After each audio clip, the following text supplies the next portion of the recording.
Estamos bien contentos por lo que Dios ha hecho en Aarón, donde era algo prácticamente imposible, amén. La unción del Espíritu Santo se mueve de diferentes maneras y una de ellas es moverse en que una palabra puede tocar muchos corazones, aunque la diversidad de necesidades de cada corazón sea diferente, pero esa palabra que tiene vida y que está ungida lo puede hacer. Y el Señor, si alguien conoce el corazón del hombre, es el Señor.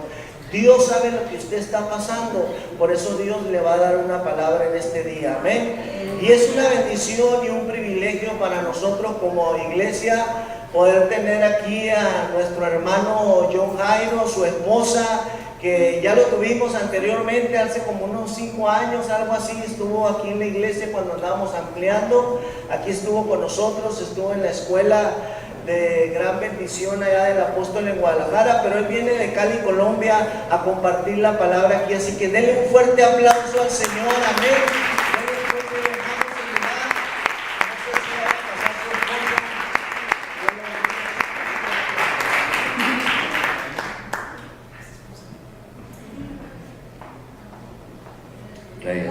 La vez pasada venía solo. Amén. ¿Cómo está la iglesia? ¿Bendecida? Amén. Yo quiero que levantes tu mano derecha ahí donde tú estás, cierres tus ojitos un momento. Vamos a poner este tiempo en las manos de Dios. Amado Padre Celestial, te damos gracias, Señor, por traernos aquí a esta casa. Honramos tu casa, honramos tu iglesia, te damos gracias, Señor. Y declaramos que una atmósfera, Señor, en este tiempo se empieza a mover sobre este lugar. Espíritu de Dios, muévete como a ti se te plazca, como a ti te plazca, como tú quieras moverte en la vida de cada uno de los que estamos aquí. En cada uno de la vida, Señor, de tus hijos y de tus hijas. Te bendecimos en el nombre de Jesús. Amén y amén. Amén. Bueno, mi nombre es Lisbeth Pérez, pues soy su esposa. Es un placer para mí poder estar aquí con ustedes, acompañando esta vez a mi esposo, y espero que la palabra que Dios le ha dado a mi esposo sea de edificación para tu vida. Amén. Amén. Dale un fuerte aplauso a Dios.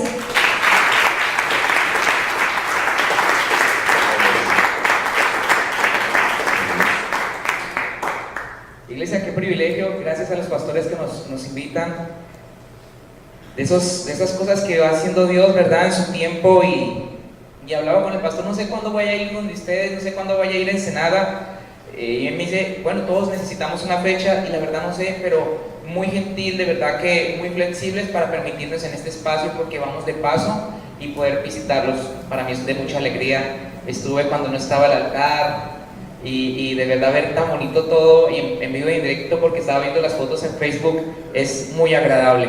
Y quiero compartir esta palabra que he titulado El origen del mal. Quiero hablar con ustedes sobre el origen del mal. Y me gustaría que vieran conmigo Génesis capítulo 2. Si vamos a hablar del origen de las cosas, tenemos que ir al libro de los principios, al libro de los orígenes, que es Génesis, en su nombre original Bereshit, es el nombre de este libro. Y vamos a encontrar que en el capítulo 2, desde el verso 16 de este libro, y ordenó el Señor Dios al hombre diciendo, de todo árbol del huerto podrás comer, pero del árbol del conocimiento del bien y del mal no comerás, porque el día que de él comas, ciertamente morirás. Y me llamaba mucho la atención, porque es un árbol que produce un fruto, pero ¿cómo distinguir qué parte es mala del fruto y qué parte es buena del fruto? ¿Será que la semilla era la mala y la cáscara era la buena? ¿O la cáscara era la mala y la pulpa era la buena? Dice que es un árbol que produce, que contiene lo bueno y lo malo al mismo tiempo. Está bien, entendemos que lo malo es lo malo, pero ¿qué de malo tiene lo bueno? Son cosas que debemos preguntarnos, y ya le voy a decir por qué estamos planteando estas preguntas. Luego dice en Génesis capítulo 3, verso 5, le dice la serpiente a la mujer y al hombre, Dios bien sabe que cuando ustedes coman del fruto de ese árbol, serán iguales a Dios y podrán conocer el bien y el mal. La mujer se fijó que el fruto del árbol sí se podía comer y que solo de verlo se antojaba y daban ganas de alcanzar sabiduría. Ahora díganme ustedes, ¿qué de malo tienen alcanzar sabiduría? Vuelvo y digo, ¿es el árbol de manzanas? No. ¿Es un árbol de peras? Tampoco. Es el árbol del conocimiento del bien y del mal, por el medio del cual se alcanza la sabiduría. ¿Qué tiene de mala la sabiduría? Arrancó entonces uno de los frutos y comió, luego le dio a su esposo que estaba allí con ella, porque bueno, esa discusión eterna de que por culpa de la mujer a nosotros los hombres nos toca trabajar duro, ¿verdad?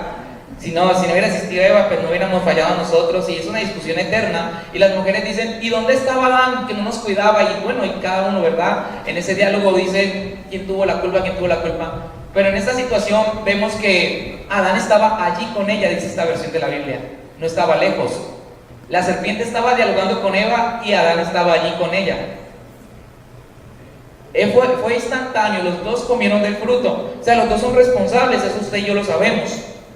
Ahora, verso 7 dice, en ese mismo instante se dieron cuenta de lo que habían hecho y de que estaban desnudos, entonces tomaron unas hojas de higuera y las cosieron para cubrirse con ellas.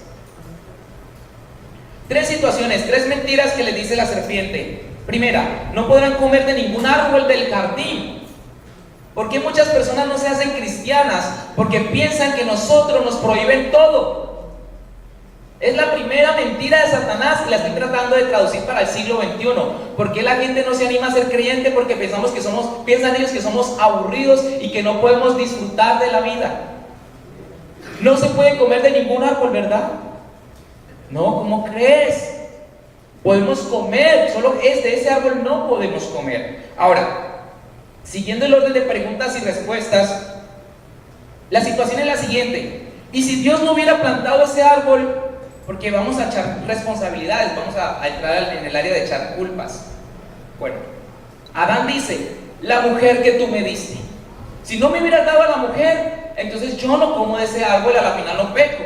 ¿Para qué me diste esa mujer? Y la mujer, ¿qué dice? La serpiente que tú colocaste. Y la serpiente mira para atrás y no tiene a quien decirle nada. Y estamos discutiendo el tema del origen del mal. Estamos en esa línea de diálogo. Vemos esa situación. Ahora, los ateos y los existencialistas y los humanistas, las personas que están en contra de Dios, dicen, si es verdad el tema del jardín del Edén, ¿para qué entonces Dios coloca el árbol? Y algunas personas también, esas personas de intelectuales o académicas, no se acercan a Dios porque dicen, Dios es alguien que pone el mal y luego se complace castigando a los que desobedecen, siendo que Él fue el que plantó el mismo mal dentro de la existencia de los humanos. Algo como lo que plantea el apóstol Pablo en palabras del Nuevo Testamento: si no hubiera ley, no hubiera pecado. Si no hubiera un código de reglas que dijeran qué es bueno y qué es malo, ¿de qué se nos puede acusar? Luego dice el apóstol Pablo en pregunta, entonces, ¿vamos a decir que por la ley vino el pecado? ¿Es acaso la ley mala? Y son diálogos, uno y otro diálogo que uno se hace. Sobre todo los jóvenes se plantean este tipo de preguntas, los jóvenes que son muy inteligentes, que tienen acceso a la universidad y le dicen a sus padres, a ver papá, si sabes tanto, respóndeme. ¿Me quieres obligar a entrar a una situación de reglas cristianas o de mandamientos? Pero explícame por qué entonces Dios hace ese tipo de situaciones. Si Él no quiere que haya maldad en la tierra, ¿para qué plantea la posibilidad del mal? Son preguntas, son preguntas, son preguntas.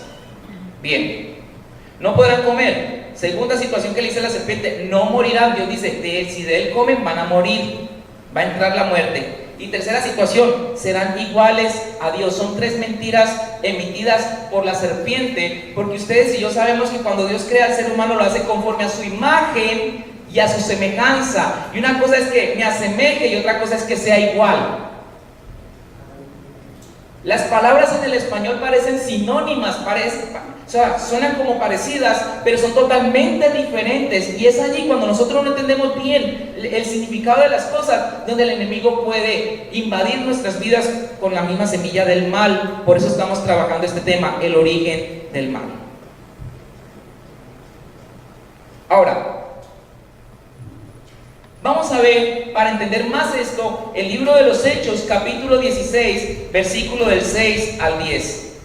Para que vamos entendiendo la dinámica de lo que plantea la enseñanza de esta noche. Hechos 16, versículo del 6 al 10, dice: y atravesando Frigia y la provincia de Galacia, les fue prohibido por el Espíritu Santo hablar la palabra en Asia.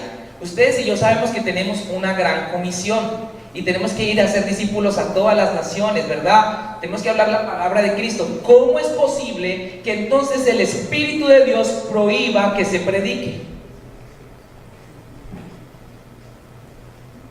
¿Cómo es posible? Dice: atravesando Frigia y la provincia de Galacia, les fue prohibido por el Espíritu Santo hablar la palabra en Asia. Es un paréntesis muy interesante aquí. Ahora, pensemos en esto. Las personas que se resisten a confiar en Dios, a creer en Dios, dicen ellos: ¿por qué Dios permite tanta maldad en el mundo? ¿Por qué hay tantos asesinatos? ¿Por qué hay tantas violaciones? Si Dios existe, y esto dicen los ateos, ¿por qué permite entonces que haya tanta maldad? Y a través del tema de la maldad, la excusa de la maldad y el origen del mal, las personas deciden no acercarse a Dios. Estamos en este orden de ideas. Ahora, capítulo 3 de Génesis, versículo 8. Y oyeron la voz de Jehová Dios que se paseaba en el huerto al aire del día, y el hombre y su mujer se escondieron de la presencia de Jehová Dios entre los árboles del huerto. Si nosotros vamos a evaluar esta primera escena sobre las pérdidas, ¿qué fue lo que perdimos nosotros cuando se desobedeció a Dios? Podríamos decir el paraíso. El paraíso fue una gran pérdida, y en cierta manera sí. ¿Por qué razón? ¿Qué teníamos que hacer para comer? Solo estirar la mano y sacar las frutas del huerto. Pero miren ustedes que la consecuencia de la desobediencia es: van a trabajar duro los hombres y las mujeres luego van a tener sus bebés con dolor. ¿Es verdad? ¿Se acuerdan de esa enseñanza? Entonces, a mí o alguna persona que trabaje en la construcción o cualquier empleo dice: qué bonito era cuando las ramas te extendían las frutas y solo comías tranquilamente y no tenías que preocuparte por si te alcanza la comida, si te alcanza el salario, si tienes que trabajar. Qué bonito cuando estábamos en el jardín del Edén. ¿Qué perdimos entonces cuando se desobedeció? La vida fácil, puede ser, el jardín, ese espacio tan cómodo. Pero realmente lo que estamos viendo aquí en la Biblia es que lo que ellos perdieron fue la comunión con el Padre. ¿Qué fue lo más grave que perdió Adán y Eva? Ni siquiera la eternidad, porque ustedes saben que Adán y Eva eran eternos.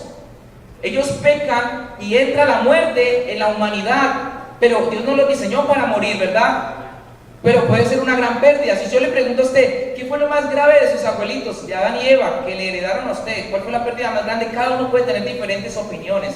Perdimos la eternidad. Perdimos la comodidad del paraíso en el Edén. Ya perdimos, dicen las mujeres, la posibilidad de tener hijos, porque mi sueño era tener 100 hijos. Y ahora me tengo que limitar a 3, a 2. Pero las señoras de antes eran felices teniendo hijos, ¿se acuerdan? Cuando tenían 19, tenían 20.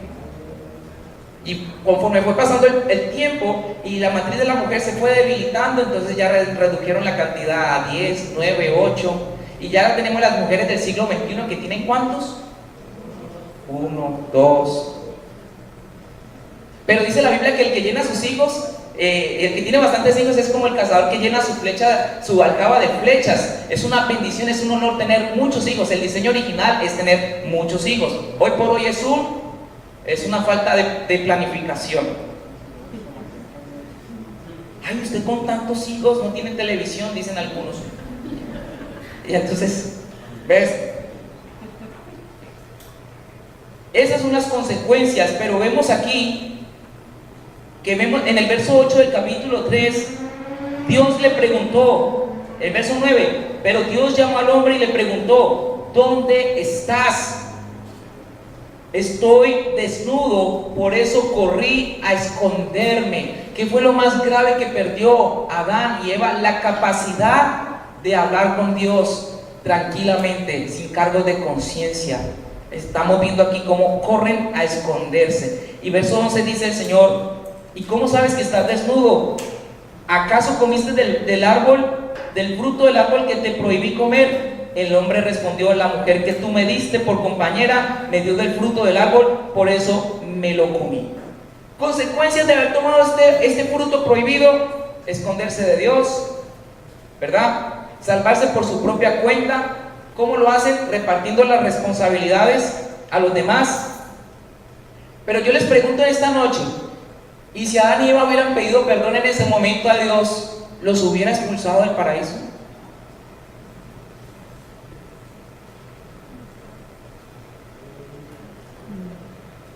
Pensemos. ¿Qué hace o qué provoca que seas expulsado de la presencia de Dios?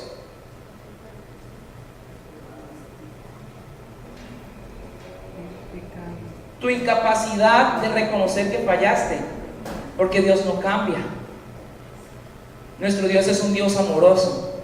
Siempre que tengamos la intención de reconocer nuestras faltas y de volver hacia Él, Él va a hacer algo por nosotros.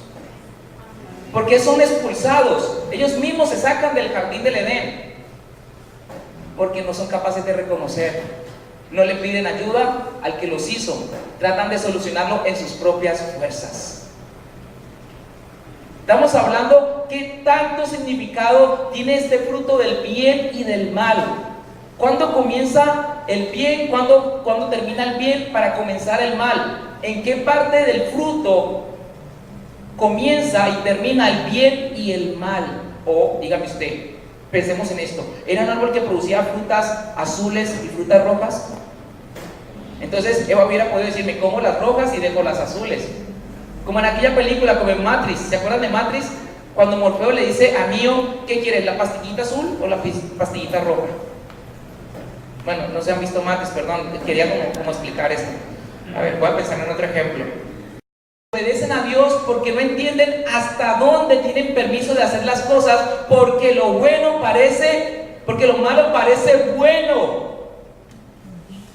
Porque lo malo parece bueno. Ese árbol sigue plantado hasta el día de hoy en muchos hogares, en muchas familias, y la serpiente hasta el día de hoy le sigue diciendo: el día que de él coman, se les van a abrir los ojos. Van a alcanzar la sabiduría, van a saber lo que es bueno, van a vivir la vida loca, van a disfrutar verdaderamente la vida. Ese árbol está más cerca de lo que uno se puede imaginar. Bien, verso 23 del capítulo, verso 18 del capítulo 13, dice: solo te dará espinos que te hieran, y la hierba del campo será tu alimento. Está hablando de la tierra. Le está diciendo eso a Adán. Muy duro tendrás que trabajar, conseguir tus alimentos, así será hasta el día en que mueras y vuelvas al polvo de la tierra del cual fuiste tomado. Tú no eres más que polvo y al polvo tendrás que volver. Pierden la eternidad. Verso 23. Por eso Dios los expulsó del jardín y puso al hombre a cultivar la tierra de donde había sido formado. Después de expulsar al hombre y a la mujer, Dios puso unos querubines al este del Edén, y también puso una espada encendida que giraba hacia todos lados para impedir que alguien se acercara. ¿A dónde? Al árbol de la vida. Oh, había otro árbol. Está el árbol del conocimiento del bien y del mal, y está el árbol de la vida. Qué interesante, lo podemos tener en cuenta. Listo. Entonces, ¿quién crea el mal? ¿Quién origina el mal? Si el mal no existía, si solo están Adán y Eva y la serpiente, ¿quién puso el árbol del conocimiento del bien y del mal en el jardín? ¿Quién? Dios. Aparentemente Dios. Pero ¿cómo entra el mal a los seres humanos? Porque la serpiente tentó a la humanidad, ¿verdad? Entonces surge otra pregunta: ¿y quién tentó a la serpiente?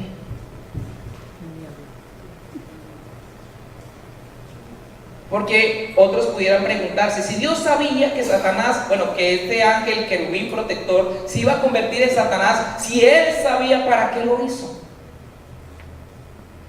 ¿Cómo pensamos, cómo se origina la maldad en el universo? Uno tiene que hacerse esas preguntas. Vale la pena hacerse esas preguntas. Entonces, ¿quién tentó al diablo? Entonces por ahí hay hombres que dicen, es que hubo otro querubín de no sé qué, y luego viene el querubín del querubín, y la gente trata de explicar las cosas espirituales como el estilo de los griegos. Pues Zeus creó a los dioses, pero antes de Zeus existía otro dios, y otro dios, y otro dios, y en el mundo de la gente que tiene la idea creacionista, siempre hay un creador detrás de. Pero en el mundo de la Biblia es muy clara y dice Dios, dice el Señor Jesucristo, yo soy el alfa y la omega, soy el principio y el fin, el primero y el último. En la dimensión de Dios, en la eternidad, no existe ni principio, o sea, a ellos no le afecta el tiempo, el espacio, ni el principio ni el fin, porque ellos son el comienzo de todo. Nosotros sí tenemos un origen para todo, Dios no, en la eternidad. ¿Sí lo notan? Dios se mantiene en la eternidad, pero sabemos que los atributos de Dios son, Él es omnipresente, omnipotente y es omnisciente. Ahí está la pregunta, ahí va. Si Dios sabía que este ángel querubín, este querubín protector, se iba a convertir en malo, se iba a convertir en el que conocemos como Satanás, ¿para qué lo hizo?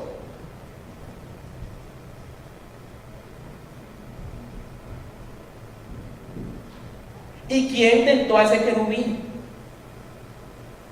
Dos situaciones de Dios que nunca podemos olvidarnos. Dios es creador, ¿verdad?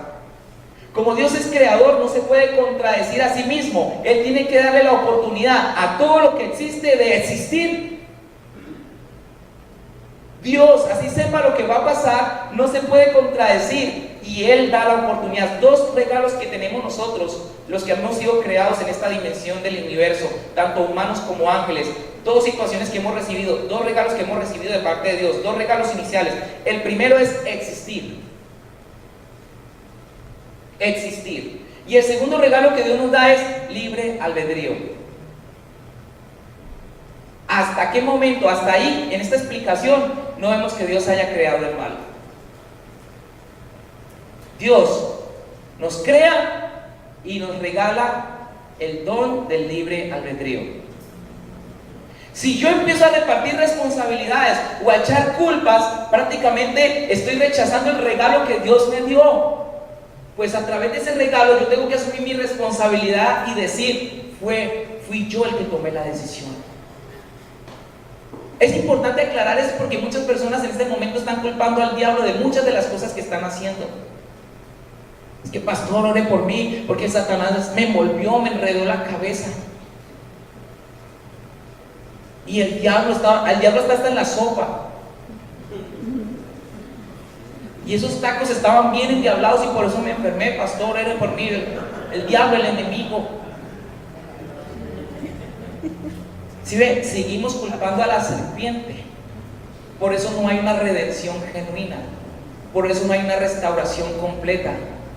Porque no entendemos estos principios y el origen de la maldad. Vamos a ver entonces cómo se convirtió el diablo en diablo. En los libros o los pasajes que nos ayudan a este tema están en Ezequiel capítulo 28, versículo 16. Es un texto que los teólogos asumen o nos dicen que pueden explicar o explican el origen de Satanás. Desde el versículo 16 de Ezequiel 28 dice: en la abundancia de tu comercio llenaste tus almacenes con iniquidad y de esta forma pecaste. Por lo tanto, yo te he echado fuera profanado del monte de Elohim, y un querubín protector te sacó de entre las piedras de fuego. Esta es una versión que se llama de la Biblia Sefer Dabar. La forma en que fue sacado este querubín protector, dice que fue sacado por otro querubín protector, es muy similar a la forma en que Adán y Eva fueron sacados del jardín del Edén, porque ya acabamos de leer que dos querubines protectores se quedaron a la entrada del huerto del Edén y que resguardaban o custodiaban el acceso al árbol de la vida. ¿Estamos en lo correcto? Pero que para que usted vaya visualizando el propósito de la enseñanza, recuerde por favor que en el lugar santísimo, en el arca del pacto, estaba resguardada también por dos querubines. ¿Vamos bien? Dos querubines están resguardando la tapa del arca del pacto, y dos querubines quedaron resguardando la entrada al jardín del Edén. En esta versión dice que este querubín protector, dice que un querubín protector lo sacó al que desobedeció. En la clásica versión de Reina Valera dice: a causa de tu intenso trato comercial te llenaste de iniquidad y pecaste, por lo cual yo te eché del monte de Dios y te arrojé de entre las piedras de fuego, querubín protector. Dice que él se llenó, la maldad nació en él mismo. ¿A través de qué? A través de cosas aparentemente buenas. El mal entró en Satanás a través de cosas buenas. Yo sé que nosotros somos creyentes y ya no bailan, ya no van al antro, ya no fuman, ya no beben, pero hay cosas que están haciendo las personas buenas que los están apartando de la misma presencia de Dios.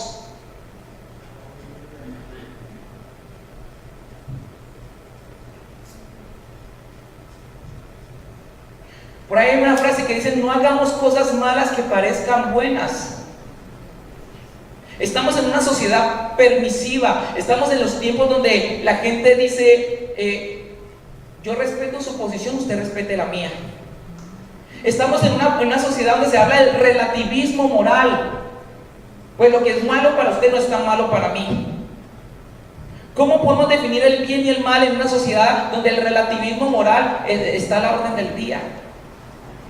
Donde en las escuelas se están enseñando miles de cosas y dicen es que la ciencia lo permite. Nuestros avances en psicología así lo aceptan. ¿Cómo podemos medirnos correctamente y crecer en una sociedad como esa?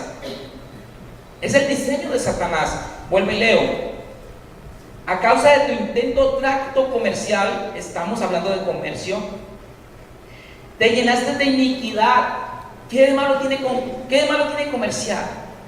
¿Qué de malo tiene trabajar? Es un ejemplo sencillo. Vamos a citar el caso de María y Marta. Marta está preocupada porque quiere atender bien a Jesús y a los discípulos. Pues ella solo invitó a Jesús, pero se vino con los 12. Entonces ella tiene que echarle más agua al pozole para que alcance para todos. Es lo que está pasando con Marta. Está angustiada. Y luego Marta le hace la observación al maestro, a nuestro Señor, y le dice: María no me está ayudando y quiero atenderte bien y quiero atender a tus discípulos. ¿Y cuál es la respuesta de Jesús? Marta, Marta, afanada y turbada estás con muchas cosas. María ha escogido la mejor parte. Y María ha escogido la mejor parte. ¿Cómo es posible que el maestro no reconozca a Marta y sí, por el contrario, exalte a María, que no está preparando el pozole? Porque miren ustedes, es un pequeño ejemplo. Ella no está haciendo nada malo, está cocinando, está preparando la comida, quiere atender bien al maestro, pero por causa de las muchas actividades que tiene, no tenía tiempo para escuchar al maestro.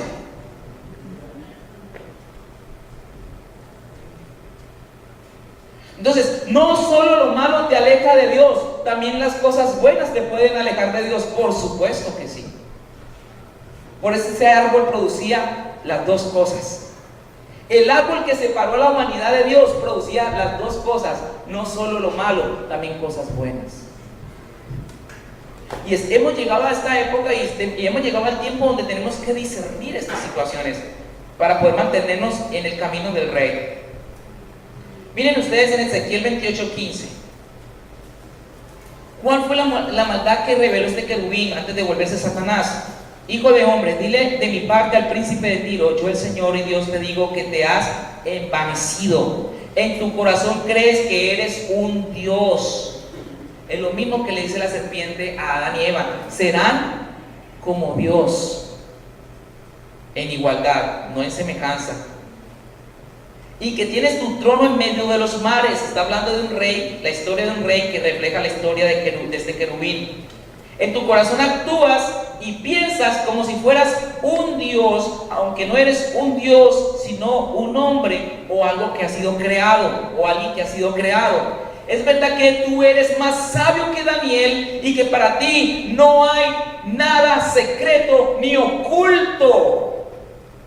Y dice la Escritura: y vio la mujer que el árbol era codiciable para alcanzar la sabiduría. ¿Cómo es posible entonces que alguien tan sabio y más sabio que Daniel se haya corrompido tanto? Al punto de contaminar tantos ángeles del cielo a la cuarta parte de los ángeles del cielo y estos fueran arrojados por Dios de su presencia.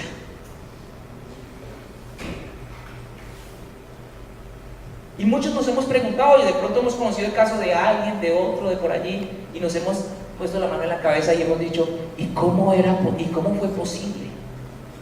¿Cuándo pasó esto? ¿Cuándo se originó? Si yo lo vi enseñando, si yo lo vi ayudando a las personas, ¿qué es esta noticia que estoy escuchando en el periódico? ¿Qué es lo que está pasando en este mundo? Y vemos que grandes personajes que se han conocido, se han reconocido como de Dios, en la actualidad siguen cayendo. Y esas caídas de estos grandes personajes siguen arrastrando, porque personas confiaban en estos personajes y entonces ya se desilusionan, aunque Cristo no los ha desilusionado. Dicen, ¿para qué creer entonces en un evangelio así si yo veo que el que dice que cambió a la final está pelando el cobre, está mostrando el cobre?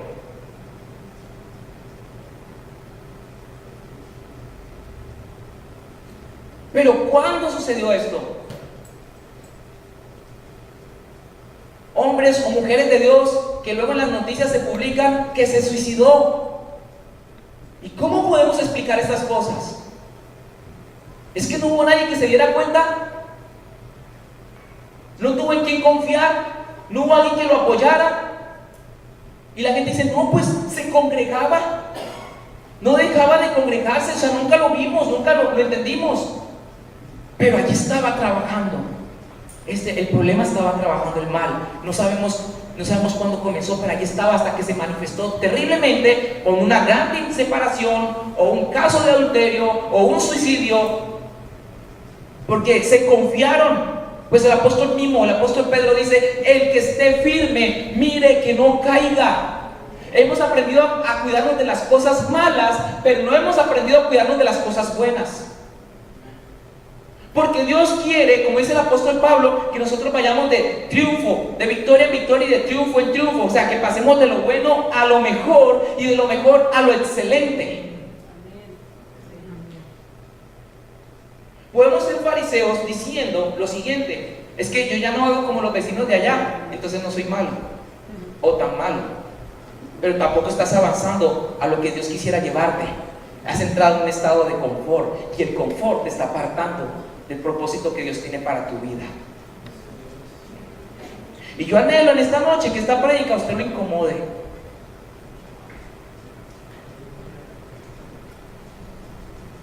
Porque lo bueno es enemigo de lo mejor y lo mejor es enemigo de lo excelente. Si hemos aprendido a congregarnos, sí, yo soy fiel cada 8, pero ¿estás dando lo que aprendiste? ¿Estás dándole a otras personas que lo necesitan? No solo basta con congregarse. Oh, he aprendido, sí, todo, yo soy fiel, todos los días oro 10 minutos. ¿Qué le dijo Jesús a sus discípulos? ¿No han podido velar conmigo ni tan solo 1 hora? Y siempre usted va a notar que después de un logro hay una meta mayor. ¿Ves? El estancamiento es peligroso, aunque sea cómodo. Es bueno descansar, por supuesto, pero en un descanso fue que David vio a Betsabé y la violó. ¿Qué de malo tiene descansar? ¿Qué de malo tienen unas vacaciones? Hay personas que toman vacaciones de la iglesia en diciembre. Pastor, yo vengo en enero ya otra vez contrito y arrepentido. Voy a salir por acá a darme una vueltita. Voy a un parrandón así. No es tan malo, son mis familiares, vienen a visitarme y me llevan y yo me dejo llevar, pero no voy a pecar, no crean. ¿Qué de malo? Y la gente se enoja, pues el pastor a veces lo tienen así como contra la espada y la pared, porque no le puede decir nada, porque la gente le dice, ¿y qué de malo tiene que yo descanse? Me lo merezco, he trabajado todo el año. ¿Quién va a decir que no? Con lo bueno, la gente se está apartando de Dios y alegan su derecho a lo bueno. Es que tengo derecho, es que me lo merezco, es que lo necesito. Judas alegaba su derecho, aparte de las ofrendas que se recogían dentro del ministerio de Jesús. Y el día que la señora esta no quiso vender el perfume, sino que lo desperdició en el maestro, dijo, uy, qué desperdicio. Y si usted escucha a Judas en un tiempo moderno, en ese tiempo moderno usted dice, Judas tiene la razón, los pobres tienen hambre. Lo bueno es enemigo de lo mejor. A través de algo bueno, la gente puede estar más lejos de Dios, de lo que usted se imagina. Porque mucha gente no acepta a Cristo porque dicen, yo no le hago mal a nadie, vecino. Vaya, predíquele a drogadictos, yo no necesito. Yo no robo, yo no le hago mal a nadie.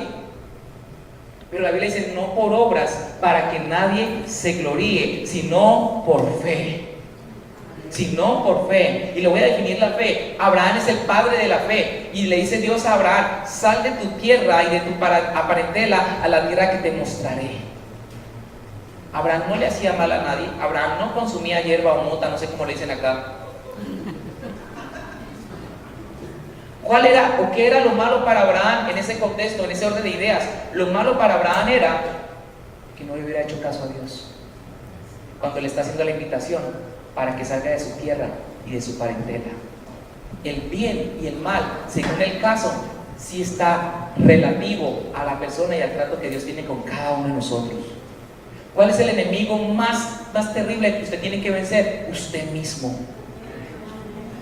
Tenemos tanto trabajo para hacer que no tenemos tiempo para ver lo que el otro hace o no hace. Suficiente tenemos con revisar nuestra vida, cómo está con el Señor. ¿Qué hemos dado y qué más podemos dar? ¿Qué hemos aprendido y qué más podemos aprender? Siempre vamos así, el Señor nos está impulsando a más. Porque en el cielo estamos hablando de que hay mucho tiempo. Y tenemos una eternidad grandísima para seguir adorando. Para la gente que dice, ay, ¿cuándo termina el culto? Hermano, ya se la va a pasar usted en culto día y noche. Va a ser pesada la eternidad. Nunca es malo buscar mucho al Señor. Nunca va a ser una pérdida de tiempo pasar tiempo o estar ahí en su presencia.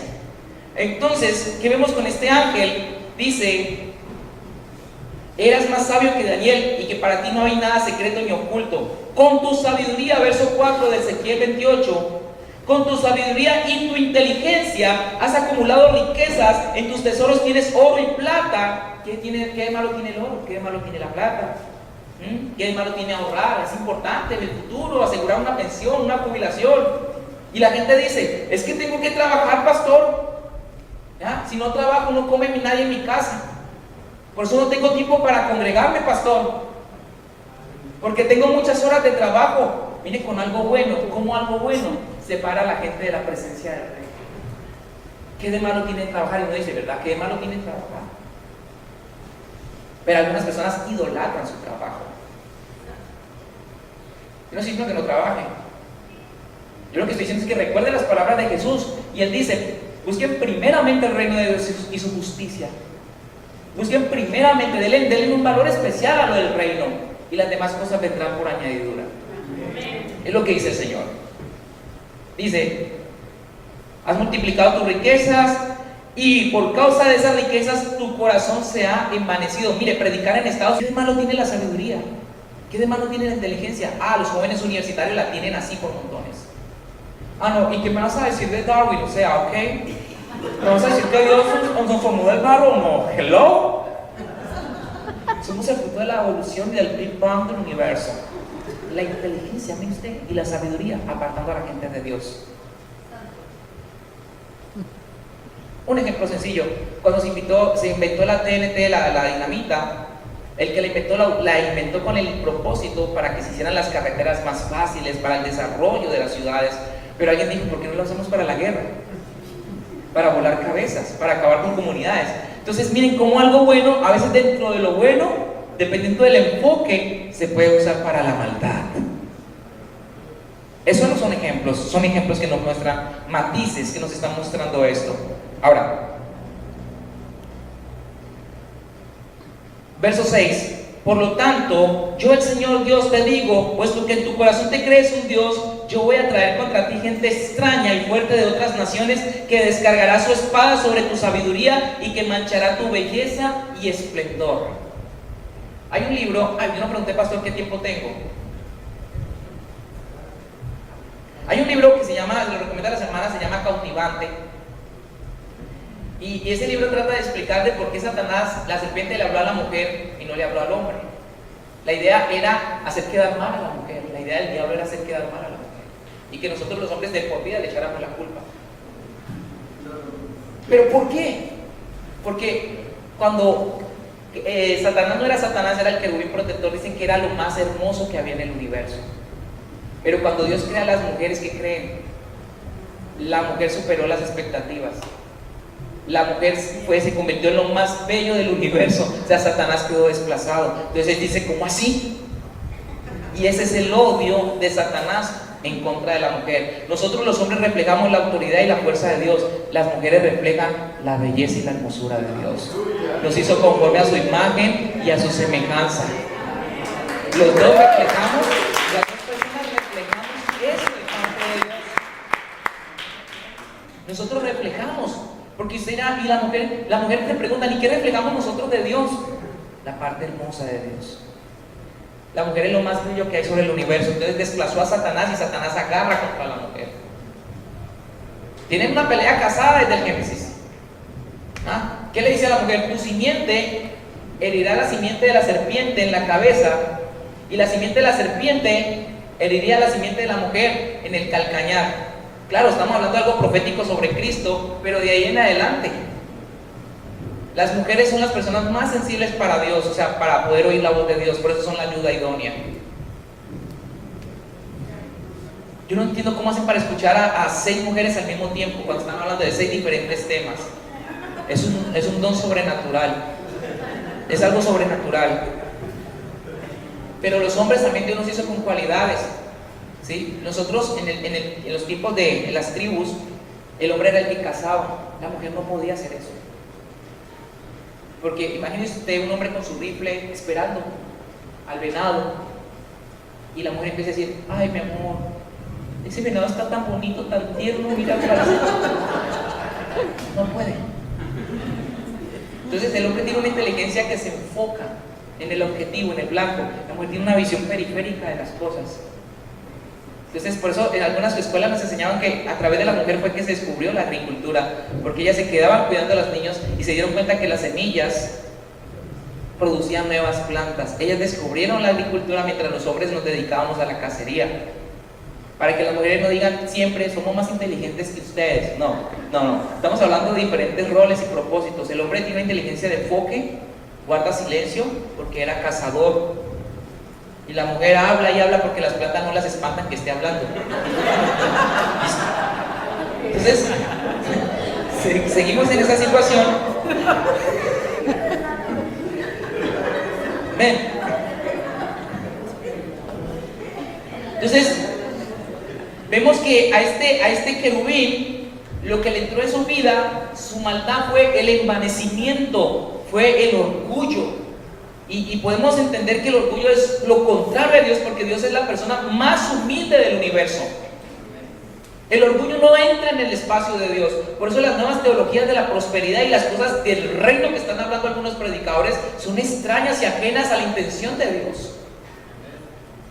Porque Dios es la persona más humilde del universo.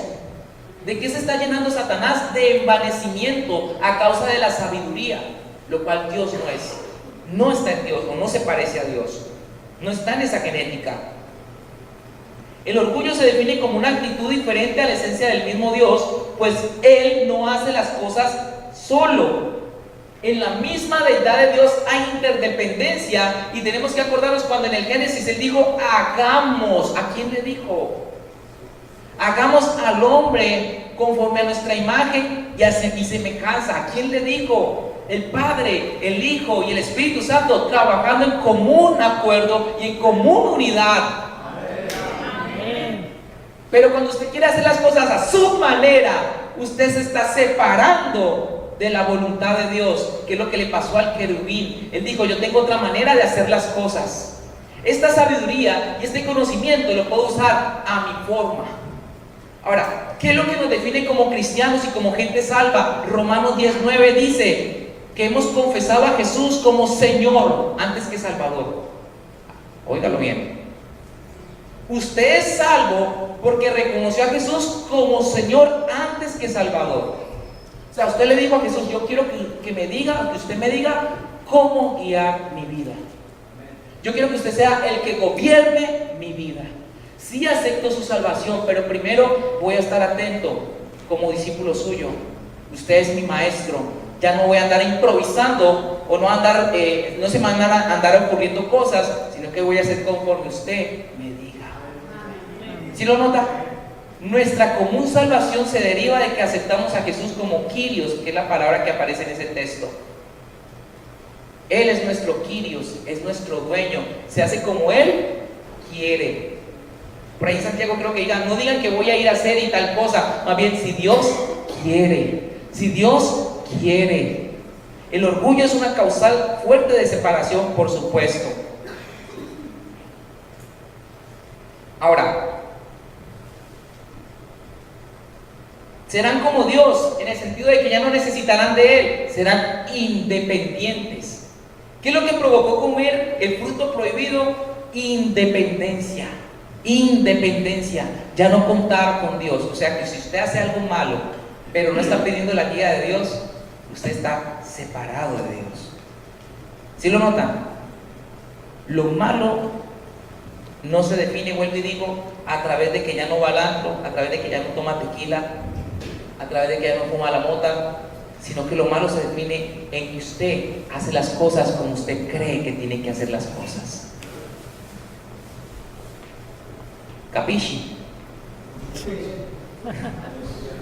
Eclesiastés 1:18 dice: porque en la mucha sabiduría hay mucha angustia, y quien aumenta el conocimiento aumenta el dolor. En la mucha sabiduría, ¿y quién dice estas palabras? Salomón. ¿Cómo es posible? Salomón, con toda la sabiduría que tuvo, no pudo discernir o no pudo evitar el ser un idólatra, el terminar adorando a los dioses de sus muchas mujeres que él consiguió. Dice: de nada me ha servido la sabiduría, porque él la pidió y Dios se la dio tremendamente, pero la sabiduría por sí sola no te va a salvar. ¿Qué es lo que nos salva? ¿Qué es lo que nos injerta nuevamente en la presencia del Rey? La comunión. La comunión. A Dios no le importa, hermanos, qué tanto hemos aprendido, qué tanto sepamos. A Dios lo que le importa es, y lo que le interesa es que le preguntemos, que no dejemos de preguntarle, que no dejemos de hablar con Él. Mateo 6:28 dice: y por la ropa, porque se preocupan. Esto es lo que pensaba Jesús de Salomón. Y por la ropa, porque se preocupan. Ustedes ven cómo crecen los lirios del campo, no trabajan ni hilan, pero les digo que ni Salomón en toda su gloria se vistió como uno de estos. Y si Dios viste así la hierba del campo, que hoy es y mañana se echa en el horno, ¿no hará mucho más por vosotros, hombres de poca fe? Y más adelante en ese contexto, el Señor Jesucristo dice que Salomón, sí lo leímos, ¿verdad? Miren los lirios del campo, no trabajan ni hilan, y les aseguro que ni Salomón con toda su gloria se vistió como uno de ellos. ¿Cómo es posible que una flor del campo supere las riquezas de Salomón? ¿Cómo es posible que las flores que crecen en el campo le hayan ganado en vestimenta a Salomón? Son cosas que debemos pensar. Ahora, para ir redondeando la idea y ir concluyendo, veamos por favor 1 Corintios 10:3. Dice: igualmente, todos ellos comieron el mismo alimento espiritual, tomaron la misma bebida espiritual, porque bebían agua de la roca espiritual que los acompañaba en su viaje, la cual era Cristo. Sin embargo, la mayoría de ellos no agradó a Dios, y por eso sus cuerpos quedaron tendidos en el desierto. A pesar de que el pueblo de Israel vio los milagros de Dios, vio la columna de fuego, vio la nube que los acompañaba y el maná, ustedes saben la historia de Israel, quedó la mayoría postrada en el desierto. No entraron a la tierra prometida. Si vieron tantas cosas buenas y estuvieron bajo la manifestación del poder de Dios. En el mismo capítulo, en el verso 23, el apóstol Pablo dice: uno es libre de hacer lo que quiera. Es cierto, porque la gente te va a decir en la Biblia: dígame en la Biblia dónde está prohibido fumar. Dígame ustedes un versículo. Entonces, ¿usted por qué me está diciendo a mí, hermano cristiano evangélico, Aleluya. ¿Usted por qué me está diciendo a mí que fumar es pecado? La gente es astuta. La gente quiere un código para todo. Quiere la letra pequeñita del contrato para todo. Y dicen, si no está en el mandamiento, lo puedo hacer. Eso es verdad. Pues el apóstol Pablo define la situación de la siguiente manera. Dice, todo me es lícito, pero no todo me conviene. Cuando alguien a usted le diga, o alguien lo trate de tentar, le diga una cosa como esa, pregúntele a esa persona, ¿te conviene? Sí, nadie te puede obligar a que no lo hagas, o a que lo hagas, pero ¿te conviene? ¿Es provechoso para tu vida? ¿Te edifica? ¿Es saludable? En otras versiones dicen, todo está permitido, pero no todo es provechoso. Todo está permitido, pero no todo es constructivo. Y aquí voy a redondear la idea. Juan capítulo 15. Vamos a entender entonces qué es el mal y qué es el bien, o qué es el bien y qué es el mal, más claramente en las palabras de Jesús. Juan 15, del 4 en adelante, dice Jesús, el Señor: si ustedes se mantienen unidos a mí, yo me mantendré unido a ustedes. Ya saben que una rama no puede producir uvas si no se mantiene unida a la planta. Del mismo modo, ustedes no podrán hacer nada si no se mantienen unidos a mí. ¿Qué dice el Señor Jesucristo? Algunas cosas, dice nada. No pueden hacer nada, ni siquiera llevar un buen matrimonio. Nada pueden hacer en los términos correctos de la voluntad de Dios, así sean cosas buenas, si no nos mantenemos unidos a Él. Verso 5: el discípulo que se mantiene unido a mí y con quien yo me mantengo unido es como una rama que da mucho fruto. Pero si uno de ustedes se separa de mí, no podrá hacer nada. El que no se mantenga unido a mí, verso 6, le pasará lo mismo que a las ramas que no dan fruto. Las cortan, las tiran, y cuando se secan, les prenden fuego. Entonces, para ir definiendo esto, Dios inventó la maldad. La misma Biblia dice, cuando alguno es tentado, no diga que es tentado de parte de Dios, porque Dios no puede ser tentado. ¿Dios creó el mal? No, porque Él habita en luz inaccesible. Entonces, ¿por qué surgió el mal? ¿Qué es el mal? El mal es la consecuencia de separarse voluntariamente de la presencia de Dios. Dios no crea el mal. Escuchen esto, el bien y el mal se definen en dos términos: estar cerca de Jesús o estar lejos de Jesús. Esos son los términos del bien y del mal.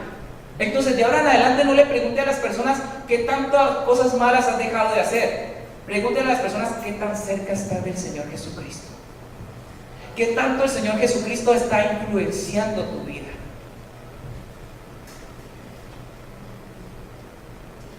Es que me preocupo por el tiempo, pero por favor lea Apocalipsis capítulo 2.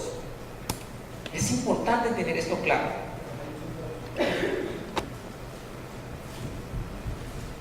Una iglesia muy buena le pasó algo muy malo. Esta es la iglesia de Éfeso. El capítulo 2 de Apocalipsis dice: escríbele al pastor, al ángel, escríbele al pastor de la iglesia de Éfeso, el que tiene las 7 estrellas en su diestra, el que anda en medio de los 7 candeleros de oro, dice esto: yo conozco tus obras y tu arduo trabajo y paciencia, y que no puedes soportar a los malos, y has probado a los que se dicen ser apóstoles y no lo son, y los has hallado mentirosos. Es una iglesia que tiene discernimiento de espíritus muy fuerte, tiene los dones de Dios activos, los dones proféticos están fluyendo. Dice verso 3: y has sufrido y has tenido paciencia y has trabajado arduamente por amor de mi nombre y no has desmayado. Pero tengo contra ti. No, dime qué tienes a favor de mí, porque he dicho muchas cosas buenas, pero tengo contra ti que has perdido tu primer amor. Dígame, estas son señales de una iglesia que ha perdido su primer amor. ¿Cómo es posible que una iglesia con tantas cosas buenas haya perdido su primer amor? Haya caído en una falta tan grave como esta. ¿Cómo es posible? Recuerda, por tanto, de dónde has caído y arrepiéntete y haz las primeras obras. Pues si no, vendré pronto a ti y quitaré tu candelero de su lugar, si no te hubieres arrepentido. ¿Sabe qué significa quitar el candelero de su lugar? Estamos hablando de condenación eterna. Pero ¿cómo es posible? Si tienen hasta fruto de paciencia y de harto trabajo, de fidelidad, de discernimiento de espíritus, ¿cómo es posible que hayan perdido lo más valioso? Dios, a veces no tenemos tiempo para Dios. Y es lo que le pasa a muchos padres de familia. Se están esforzando, matando en un trabajo para darle un futuro a sus hijos. Y tanto es su énfasis en esto que no tienen tiempo para sus hijos. Mire usted cómo, con un ejemplo sencillo, las personas amando a alguien pueden estar más lejos de ese alguien de lo que se imaginan. Y no discernieron y no entendieron que con las cosas buenas también se puede apartar de lo más importante.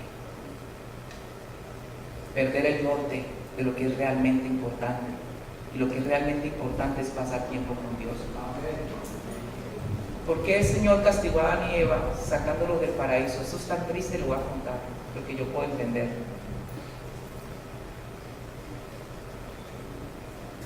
Están en una dimensión donde no tienen que trabajar duro. Dios les facilita las cosas para que pasen tiempo con Él. No tienen que preocuparse por el día de mañana. ¿Ves? Tienen todo lo que necesitan para que se dediquen a lo más importante, a hablar con Él. Pero Dios dice, como no valoran el hablar conmigo, porque no quieren recibir la sabiduría de mi fuente, la quieren buscar por otros medios. Entonces, como no quieren tener tiempo conmigo, pues que se dediquen a trabajar duro, que les cueste, porque están mostrando señales de que no valoran mi presencia. Entonces se la voy a hacer difícil. A ver si de pronto así, con el trabajo duro, con la situación difícil, caen en la cuenta y dicen, es mejor regresar con mi padre.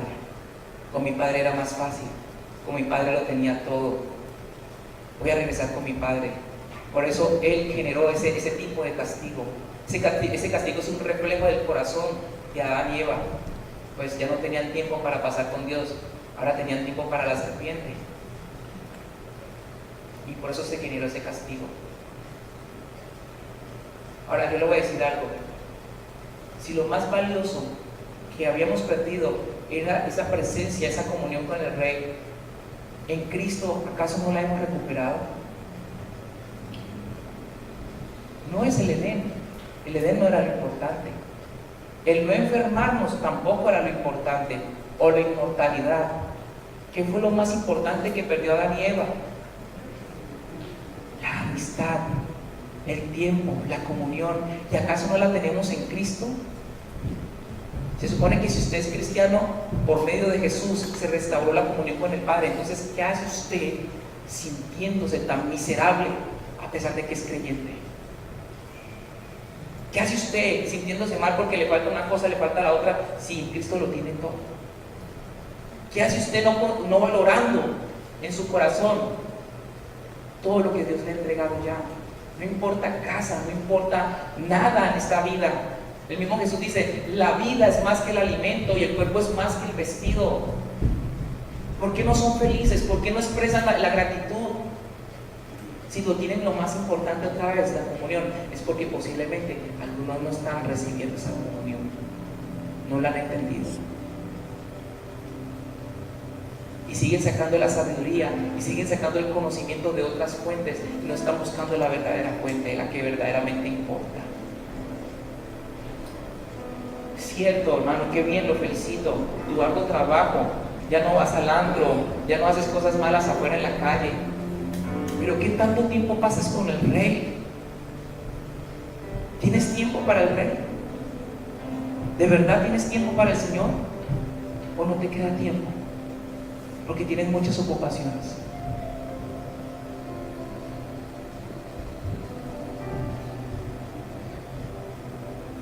Dice Jesús el Señor, Mateo 12:30. El que no está conmigo está contra mí. y el que conmigo no recoge, desparrama. Dice el Señor en el Salmo 127, 1 y 2: si Dios no construye la casa, de nada sirve que se esfuercen los constructores. Si Dios no vigila la ciudad, de nada sirve que se desvelen los vigilantes. De nada sirve que ustedes se levanten muy temprano, ni que se acuesten muy tarde, ni que trabajen muy duro para ganarse el pan. Cuando Dios quiere a alguien, le da un sueño tranquilo. Y tantas promesas y tantos versículos que hay como este. No es del que quiere, ni del que corre, sino del que Dios tiene misericordia. Por favor, colóquese sobre sus pies.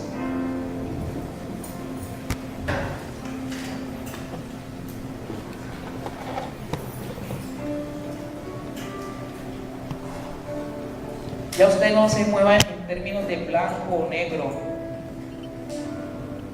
Dígale, Señor, digámosle juntos: Señor, perdóname. Perdóname porque no entendí estas cosas. Hay otra iglesia ahí, otra iglesia en Apocalipsis. Tú dices que eres rico y que no tienes necesidad de nada. Pero yo te digo que eres un desventurado, pobre, ciego y desnudo. Y así el Señor habla de esa manera, porque Satanás ha sido astuto, la serpiente sigue actuando y no hemos valorado lo que es verdaderamente importante. Dígale a papá en esta noche: Señor, ayúdame a valorar lo que es verdaderamente importante, por favor. Perdóname por tener una agenda tan, qué sé yo, un programa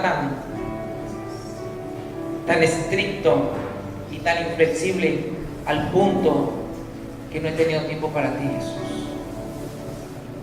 Ayúdame a ser como María, como aquella mujer que se deleitaba estando a tus pies, escuchando tus enseñanzas.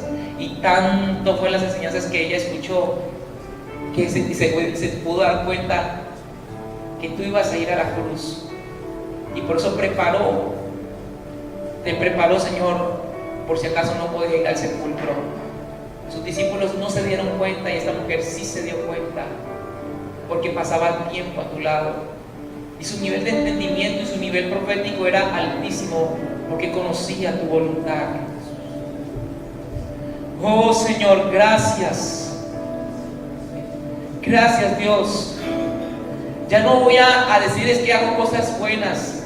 Ya no voy a decir es que no hago cosas malas. Ahora me voy a preocupar por el tiempo que pase en tu presencia, que pase contigo, es lo que realmente importa. No se trata de construir un imperio, no se trata de construir un emporio, de acumular riquezas, de acumular títulos. Pues ¿de qué le sirve al hombre si ganara a todo el mundo y perdiera su alma? No se trata de quedar bien con las personas, se trata de quedar bien contigo, Jesús. Señor, tú haces tu obra en nosotros y te agradecemos con todo el corazón. Gracias por hacer tu obra en nuestras vidas. Valoramos lo que es más importante, el tiempo contigo y el tiempo con las personas que amamos. Ayúdanos a valorar lo verdaderamente importante, Jesús. Y tú al que tú amas le das el sueño, le das el descanso, le provees. Si valoramos tu presencia, entonces vamos a entrar en la dimensión del jardín, donde las cosas se van a dar más fácilmente. Porque la Escritura dice, escrito está, y estas bendiciones les alcanzarán. Ya no iremos detrás de las bendiciones, sino que las bendiciones nos van a alcanzar. Es una promesa del Señor. Si tenemos tu presencia, lo tenemos todo. Ahora otra vez los ángeles se quitan y tenemos acceso al árbol de la vida. Tenemos un libre acceso a tu presencia. Ya no hay un velo que nos separe. Ya no necesitamos ahora grandes profetas como Moisés que hablen por nosotros. Ahora tú nos hablas directamente, pues tenemos la palabra profética más segura, que es la Escritura, en la cual hacemos bien estar atentos como un lucero que alumbra en medio de la oscuridad. Así es tu palabra, Señor. Aquí está tu voz. Tu palabra sigue siendo viva y eficaz y más cortante que toda espada de 2 filos. Gracias, Espíritu Santo, por ubicarnos en el lugar correcto, en el centro de tu perfecta voluntad. Lo necesitábamos, Señor Jesucristo. Gracias, Padre, te damos con todo el corazón en esta noche. Siga ahí en la presencia del Rey. Dígale, Señor, perdóname y aquí estoy.